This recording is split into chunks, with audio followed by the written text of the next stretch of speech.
Rachel. And I'm Amanda. And this is episode 19 of Books and Bingos. This week we'll be spotlighting books set in hot climates. So, Amanda, hot or cold for you? I'm gonna have to say hot just because it's what I know. Living in Texas, it's like all we have is hot weather. But then I go to some place that it's really cold and I can't hang because my blood is not like that. It's not used to that. So I have to say hot even though I don't like it. What about you? We get a pretty good mix here in Ohio. I mean, we definitely get the seasons, so I like them all. I would honestly always rather be cold though than to be hot. Always, I will pick that. And I really love like winter weather. I mean, I don't like it for very long, but I love when it snows and we get all like school gets canceled and we get to hunker down in our blankets. I always love that. Yeah, I would too, having only experienced it maybe twice in my life. That would, but yes, I love the idea, right? Yeah. Of like autumn into winter and just it's such a bookish season for those that like to do the indoor things. So yes, 100% agree. Fall's the best. You get a little bit of both worlds, so you Yes. get a little compromise there. All right, tell us about your first book. My first book is called What Fell from the Sky by Adrianna Cuevas. This is a book that somewhat defies genre, in my opinion. It is a middle grade book that is part historical fiction, part adventure, part science fiction, part spooky. Adrianna is a Texas author, so I felt like this one would be perfect since the book is set in Texas and we're talking about hot climates. This one starts in March 1952 in Lariat County, which is a fictitious place, but it is set around some true areas of Texas that she was inspired by. And Pineda just wants to hang out with his friends, Junior, Ernesto, and Patsy. However, during class, they see men parachuting from the sky into their town. They've decided to carry out a training exercise in their farming town, taking over the school and the local government.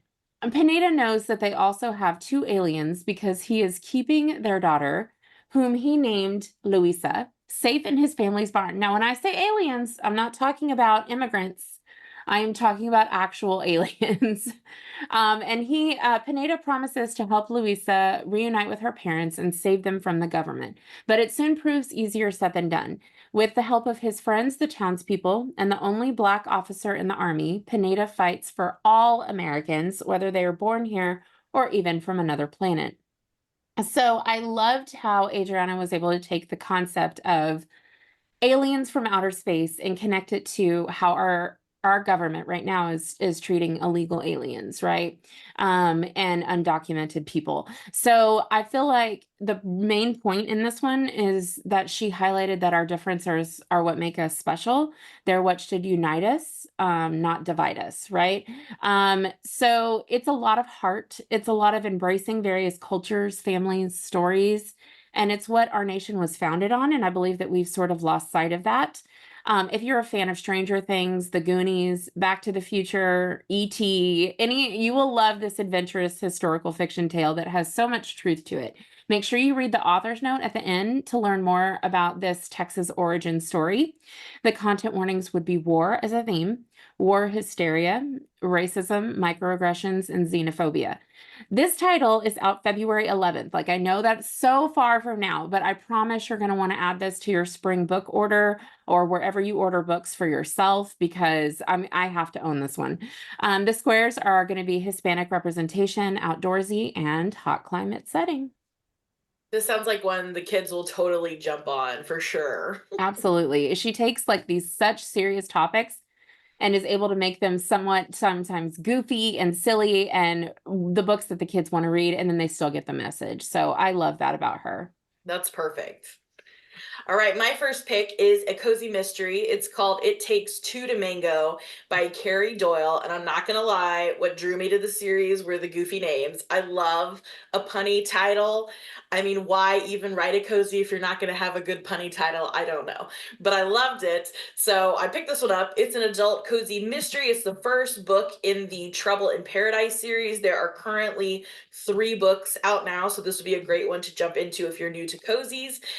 Basically, our main character, like in a typical cozy, is sick of her current situation and decides she needs a change. So she accepts a job as a villa broker on a Caribbean island, which I'm like, that is quite a shift, and it sounds fun, but of course somebody's going to die, something's going to go wrong, and she has no idea it's coming. She has a difficult adjustment period. Someone dies in a hot tub of one of her villas, so it is not looking good for her new job. So she teams up with the hot security director to solve the case and save her job. It's really fun, perfect for a summer read, and I'm super excited to continue the series. All the title names just get better.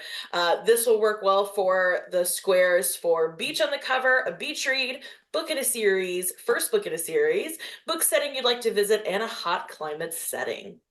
I absolutely love cozy titles. Like, just like so funny. I also love puns, so that's part of the draw for me on that too, is how ridiculous and over the top can they make them. I love it. I love it. One of the books in the series, I believe, is called The Girl with the Dragon Fruit Tattoo. Oh my gosh. I Yes, love yes. that. They're just perfect.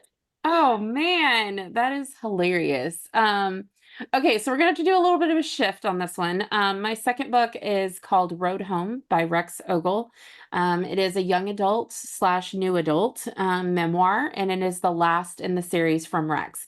If you're familiar with Rex's work, he has written Free Lunch, which is more from early middle grade to Punching Bag to Abuela Don't Forget Me. All three of those I have in my middle school library. And then now we're moving on to Road Home, which is his last one. This one is definitely older. I will not be putting it in my middle school library, but that doesn't take away from how important and just amazing this title is. So if you're an adult listening, any adult anywhere, I highly recommend it. Rex is also a Texas author, so I guess my theme this week is Texas authors. But the summer after Rex's senior year, he is outed to his father. And his father makes him decide to either stay living under his roof as straight and date women and go to church, or be cast out. Like, they won't support him, he is dead to them, all of those things, right? So Rex decides to leave his father and his stepmother's house with a heavy heart. And the only place he could think to go is New Orleans to visit a man he had just met on the beach. This man is actually much older than Rex. At this point, Rex is 17, and this man is in his 30s. He takes Rex in. At first, Rex is very happy with the situation and hopeful to find work and get his own apartment. But when the relationship turns toxic, Rex has to just strike out on his own again. And for months, he lives homeless on the hot streets of New Orleans, testing the boundaries of his hunger and what he will do for food, shelter, and companionship. So this one will shatter your heart. Like, if you've read any of other Rex's books, like his memoirs, they're all very, very tough to read, but also incredibly important. But this one I felt just so much empathy for Rex, and not just Rex, but anyone that is an unhomed person, that is an unhoused people that are living on the streets right now. And I don't know how Rex was able to journey back to that time in his life to write this memoir. But he is really going to save lives with this book.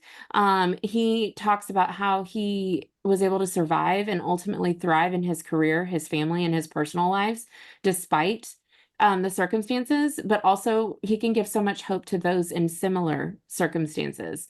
I just have so much admiration for him. And if you have not been paying attention to the things that are happening with unhoused people population in America, this will definitely make you start thinking about that more, and the laws that are started to pop up around them. So the content warnings in this are going to be violence, sexual assault, rape, forced outing, alcohol, drug use, physical assault, starvation, homelessness, toxic relationship, suicide ideation, adult minor relationship, homophobia, emesis, emotional abuse, injury, domestic abuse, homophobic slurs. The squares for this are 2024 release, LGBTQIA plus representation. It's set in the summer, outdoorsy, hot climate setting, book in a series, and Hispanic representation. This book is out now. Oh my goodness, this man I has know. been through it all. Yep. Goodness. I mean, I it's know. amazing, like you said, that he can turn it into these works of art to help other people, but oh my goodness, I know. It so was much. so much. So please think about those content warnings before you dive into this one. I personally had to take I got it as an arc, but I just couldn't do it from all my friends that had been reading it and telling me about it. And then I finally did, just because I knew I was going to see Rex at ALA, and I wanted to be able to talk to him about it. So I finally had to do it, and just so grateful. It made me feel so thankful for the life that the privilege that I was able to have growing up. So yeah, definitely one to read if you're in the right headspace. Lots of Kleenex for that one though. Mm-hmm. My next one you won't need so much Kleenex for. It is another cozy. It's called Dying to Go, Nothing to Gush About by Marcy Blesy. She is an indie author, and she actually reached out to me because I run the Golden Girls readathon, and this series kind of ties in with Golden Girls. So I was super excited to read it and share it with my Golden Girls crew. This is book one in the Tuscan Valley Retirement Community series, and she is pumping them out. Book six, I think, is just came out in April, and it just started, I think, like in 2023. So I mean, she's Wow. going to town with these. Essentially, our main character, who is named after all four of the Golden Girls, Rosa Sophia Doresh, she goes just by Rosie for most of the book.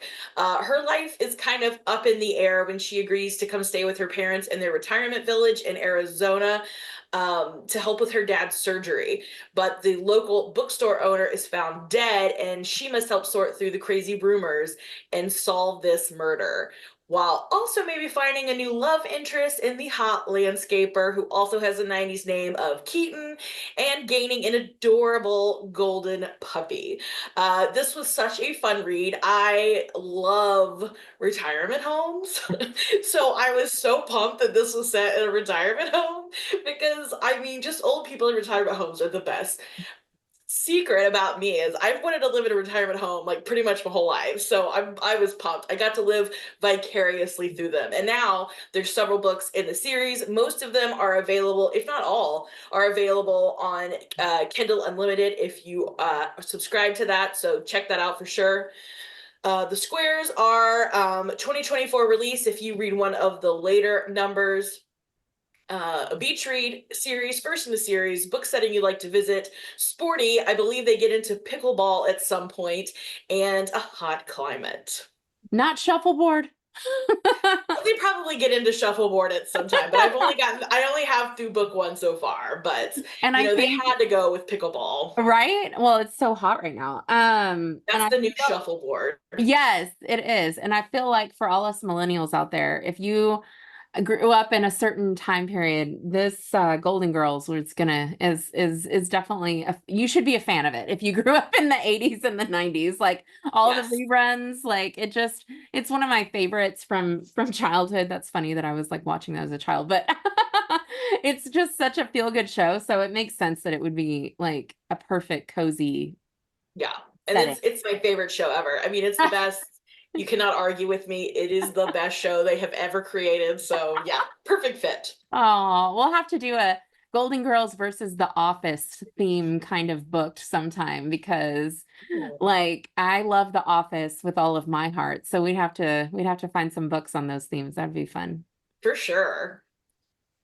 And those are our recommendations for the week. If you have theme ideas or suggestions, reach out on social media at Books and Bingos or email us at booksandbingos@gmail.com. Thanks for listening, and join us again next week where we'll be highlighting sporty books. Happy reading.